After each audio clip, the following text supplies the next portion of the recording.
working smoothly, I would be excited to say. We have, so far, no glitches, so fingers crossed. Welcome, as I say, to Tuesday night. I have something I want to share with you tonight, the new masking papers and some watercolouring Emboss Resist. I actually want to do this card. I've been meaning to do this for quite a while, but just watching it again on the news last night, and it just really breaks my heart every time I see what's happening in Ukraine. And so I wanted to do this card with the sunflowers and the blue background and everything. And I thought it was a perfect card to do. Hi, Shani. Welcome. Welcome to Tuesday. Thank you so much for joining me. Let's flick over to the desk. And these are the papers. These come in a pack of 12. And they have the two sides to them. One side is the back where you obviously peel, and the front side is the paper. So this makes it quite handy to peel. You can do it without this, obviously, but especially if you're doing smaller pieces, it's quite handy to do the stamp that you're going to cut out on top of this so that it's easy to peel. So I'm just going to do one quickly to show you. Right. This is, I'm going to be using, as I said, I'm going to be using the Sunflower, Celebrate with Sunflowers stamp set, which I haven't got out and given any love for a little while, so I thought, why not, let's use it. I used it so much when it first came out. I just do love it. So I'm going to do this where I actually do cross that centre point. And the big tip I would say I'd like to share in cutting something out with masking paper is when you cut it out, cut on the inside of the line. Now the reason being that when you place something on top of a flat image, no matter how tiny it is, or thin it is I should say, you always get that shadow or ridge effect where the stamp doesn't actually meet between the edge and the image on the paper. So if you cut that just a little bit in, then you don't get that, you get a neat buttered up masking image. So let me just quickly cut this out.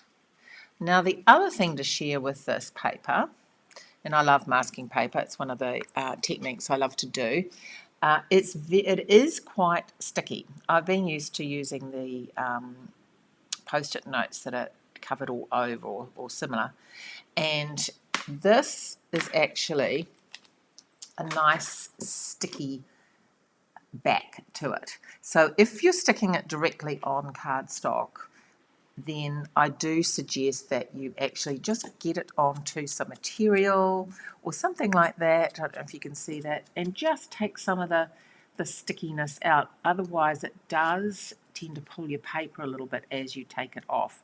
This will still leave it sticky enough for your project, but it just means that, let me just grab, I'm just going to make sure it's working on my website there. So that just means that it doesn't pull your paper off when you go to use it. Now I'm going to be using the Fluid 100 watercolour paper. Fantastic if you're doing a really detailed sort of watercolouring. I often like the shimmery paper. It gives a sort of a shimmery aspect, but if you're doing quite a deep watercolour with lots of water, this paper is really, really good. It just means that you have time to move the colour around, and it just that's what watercolour paper does really. It allows you to move the colour before it just gets soaked straight into your project. Now I have already stamped, you probably can't see, that's why I've sort of done it ahead. There is some white embossing on there. But we're going to be doing some more. So I have already done the sunflower, cut it out. This would take quite a while to cut, obviously. So I thought I'd do this one ahead of time. Now you just got to check with the sunflower where your images are. luckily in this image you actually get this part here where the petals sort of fold over, so it does give it a great spot for identifying where to go. So I'm just putting that on the inside of the edge. Now I'm going to white emboss this. So as I said, this is going to be a watercolor white emboss. So, which means that we're going to do the embossing and then watercolor. So I haven't done some watercoloring for a while, and I really do enjoy watercoloring. And it does look, it can look a little bit intimidating, I think, but it's not at all. It's fantastic and really quite, I'm giving a good cover here, really quite, I'm trying to think of the word. When you're doing it, you just relax, and it's sort of like colouring in, those books that you used to get when you'd colour in all these images. It was a real craze for a while. Now, let's just see where I'm going to put that. Probably about there. Now, I'm just going to give this a really good... So I hope everyone's well down here in New Zealand, if you're watching from, over in America, etc. We had a long weekend for the Queen's birthday, and of course over in England they're having the Jubilee at the moment, celebrating her 70 years. I shared on my Facebook, my personal Facebook page, a wonderful, wonderful clip. This is totally non-card related. She'd done it with Paddington Bear about saving a marmalade sandwich in her handbag. I thought that was so cute. Really, really loved that. Okay, let's take this off. Now, this is just a bit of white embossing. I'm waiting for my new embossing stuff to come. We've got the new mini catalogue. If you're a demonstrator now, we can get ahead some of the purchases, which is fantastic, so we can have a play and share them with you. And one of the things is some exciting new stuff for embossing. Okay, let me just pop that back in there.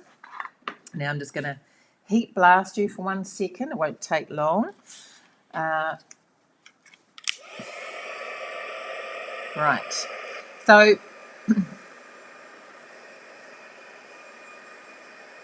I hope people do give watercolouring a go.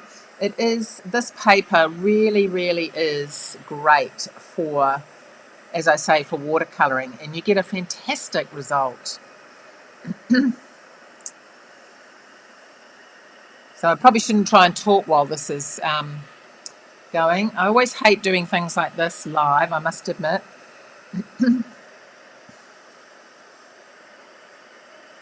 But every now and again.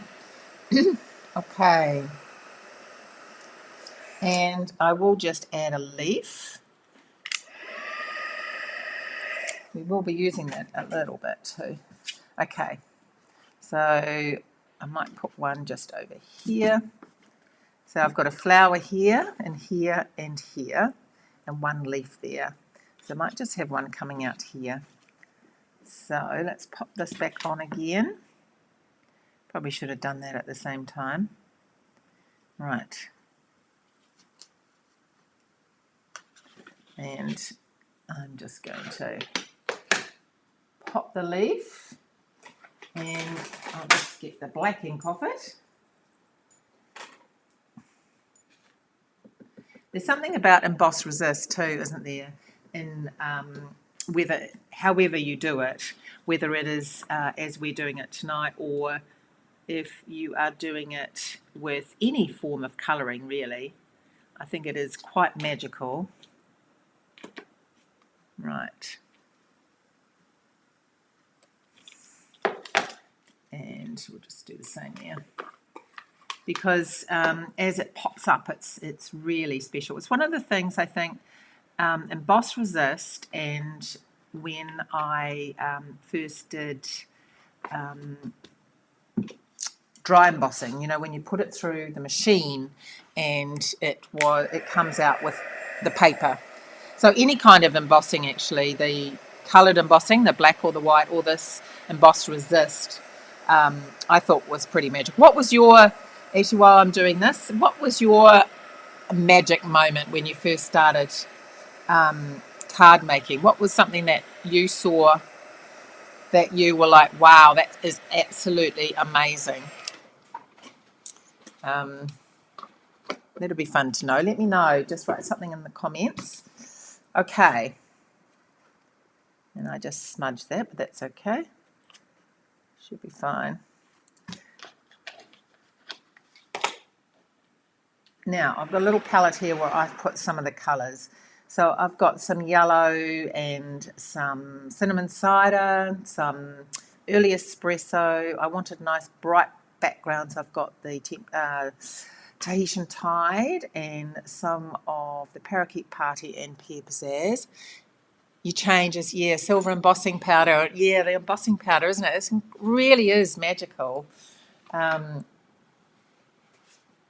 Yeah, I think that, and I know my son, it was like I say, the dry embossing when he just absolutely, when he was young, absolutely loved it and wanted to do it every time he came into the craft room. So I've got one of the water painters, and I will start off with the sky because I should have probably done some of this ahead of time as well. I want a nice bright colour on the background. I remember actually my very first card I ever made. I went to a card class for the first time. I'd just been sort of playing at home and, you know, looking at Pinterest, and I had some stuff that I'd got and I'd been given some stuff. And I went to a class and I saw the card that we were making, and I thought, oh my goodness, that looks really, really difficult. I'd never be able to do that. And I remember walking out with that card, absolutely so blown away by what I'd managed to do, that it was, yeah, a real aha moment for me, just doing that first card. And of course that was it really. After that, kept going, didn't look back. Okay, so I am now, if you wanted to do, I'm doing this watercolor because I'm quite intense. I haven't watered it down as much as you could water it down for this. I'm wanting to create a really nice bright blue because, as I say, I'm doing this card, and I know I'm a bit late to the party, so to speak, because I know a lot of people have already done cards and things like this in support of what is happening in Ukraine, but I've been meaning to do it for ages, and I just really was watching the news last night and so sad by everything that is happening in our world. And I just thought, well, it's never too late, is it? I thought I would do it anyway. So I wanted the background to be really bright blue. And I'm doing the background first because, as you can see, it is quite hard to see the white embossing on the paper. So if you do the background, it then becomes easier to see your image. So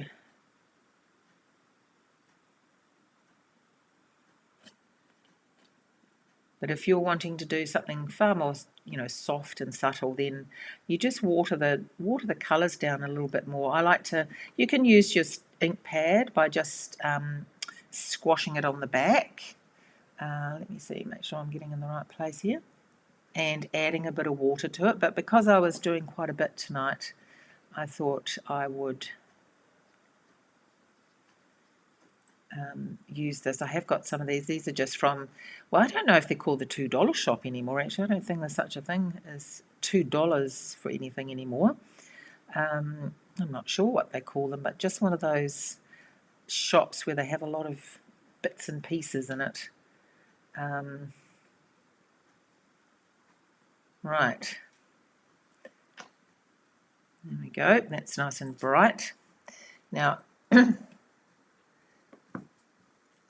main thing that you would need to do actually when you're doing this is to make sure that you dry things in between. You can't really add colour unless you dry, otherwise you get running. So I don't know if you've ever noticed on your heat tool you've got two settings. When you are trying to set embossing powder, etc., use number 2. For number 1, it's the tempting turquoise. Tempting turquoise. No, it's not, because that's very old. It is the Tahitian Tide, the turquoise colour. When heat emboss was doing it, yeah, heat embossing. It is, It was just, heat embossing seems to be very much that way for a lot of people, was their their aha moment, because it is very magical. I think it's just, yeah. I still love using it and still use it a lot. I would say I would use it mostly for my sentiments. I love the white embossing on a black strip. Okay, so I'm going to do one flower and one leaf here for you tonight, because I know it's a bit slow. I have got sort of a semi-finished one here. Just see how we go. But I don't want you to feel like you're sitting here watching paint dry, which it sort of is, really. Okay, so let's get the blue off.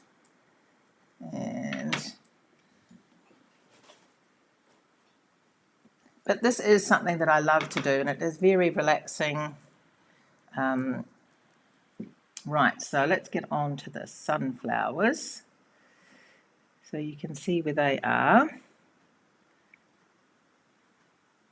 So this is a Daffodil Delight. It is supposedly like the brightest yellow that we have. And just making sure I'm getting it in the right place now. And giving a good cover. Now what I will do to help the process, rather than blasting you with the heat tool every 2 minutes, I'm going to be using just a tissue to sort of dry it off as I go.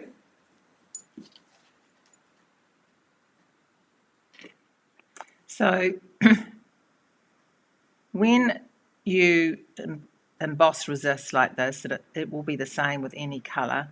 When you put your colour on, I don't know if you can see all the beads on top of the embossing, or the little colours like that, but when you get your tissue and you just wipe it like this, it then becomes a very clear.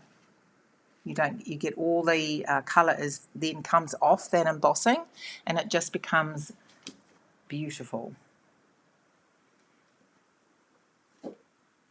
So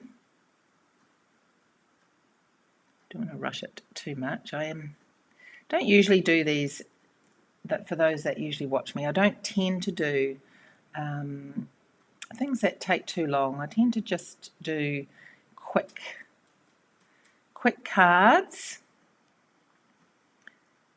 but I thought I would just do something different tonight. And it is something that I love doing, as I say.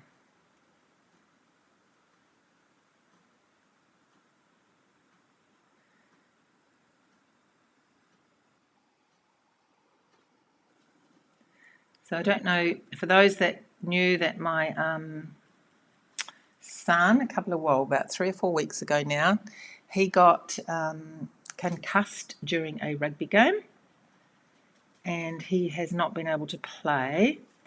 Went to see specialist, and wasn't allowed to go to school. also it was quite quite intense, really. And you know, because he'd get headaches when he concentrated and things like that. It's quite quite scary. And he is back to training this week, which absolutely thrills him, because he's been obviously going to the games and supporting the team and everything, and he couldn't wait to get back on.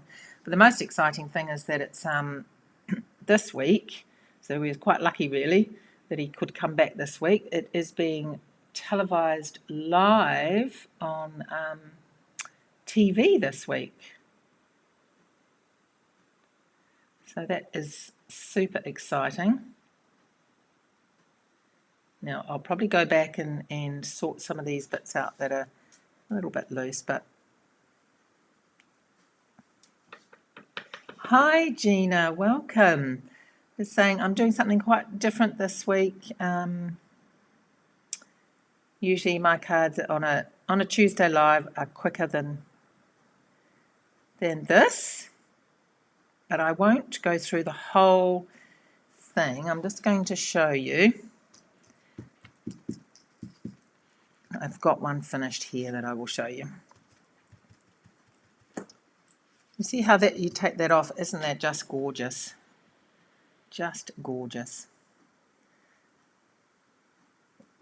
And I challenge those who don't or haven't given watercolouring a go to actually give it a go.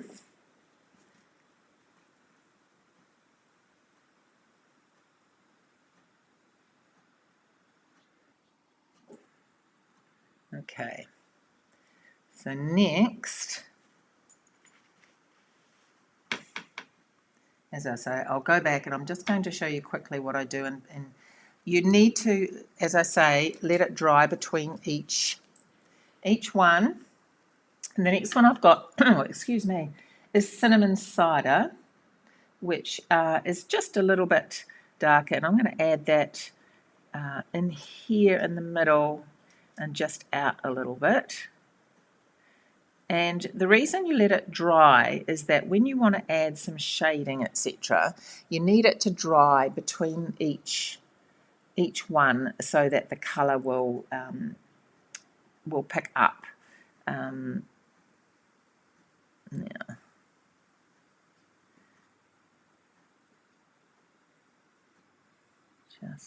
So this cinnamon cider is lovely. It's sort of a cross between orange, well, it's sort of an orangey brown, isn't it? Oops.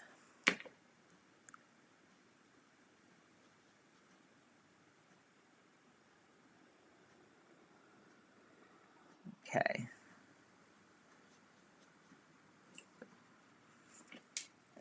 And same there, and then I'm going to just add a little bit of early espresso in the middle there. And normally, as I say, I'd be waiting for this to dry.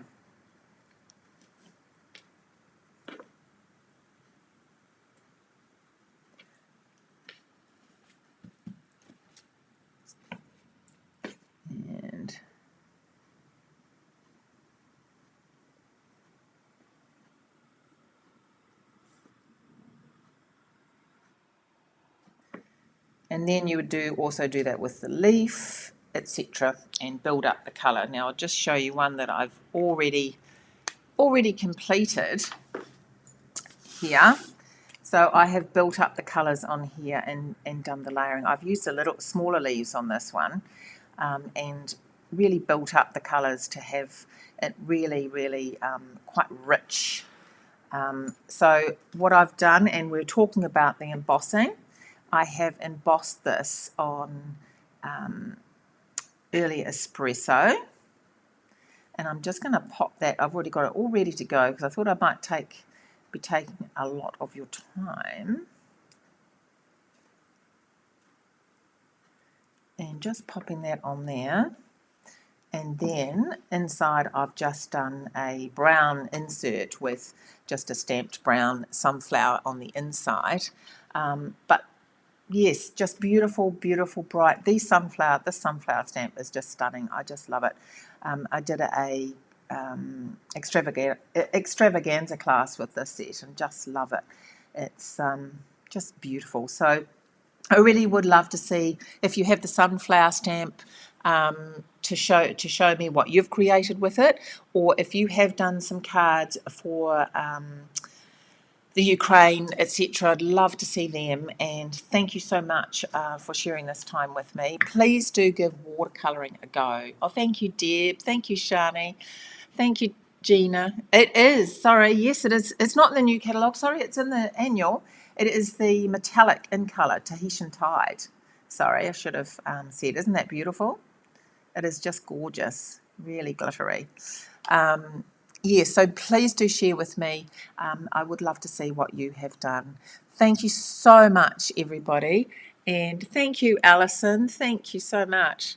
And take care, and I will see you next week. And please, if you love this, please share this video, and also please let me know if there's any technique or anything like that you would love to see, and give those embossing sheets a go. They are fantastic. Take care. Bye.